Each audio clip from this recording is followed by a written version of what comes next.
তিনি শ্রোতাদেরকে একটু হাসান, একটু খুশি রাখার চেষ্টা করেন।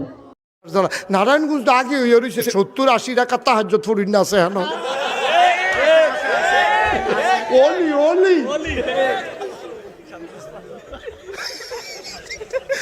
22 বছর ধরে তাহাজ্জুদ ছাড়ি নাই। ডেলি 70-80 টাকা নফল নামাজ বেশি পড়ি আল্লাহর রহমতে।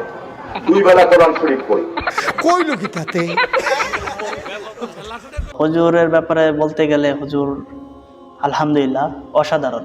হুজুর নবী করিম সাল্লাল্লাহু আলাইহি ওয়াসাল্লামের দেহ মোবারক নিয়ে তার চারিত্রিক বিবরণ দিতে গিয়ে তিনি একবার অনেক সুন্দর করে একটা লেকচার দিয়েছিলেন।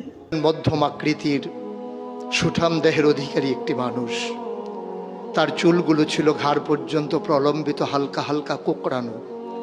তিনি যখন চুলের ভিতরে তৈল দিয়ে আছড়াতেন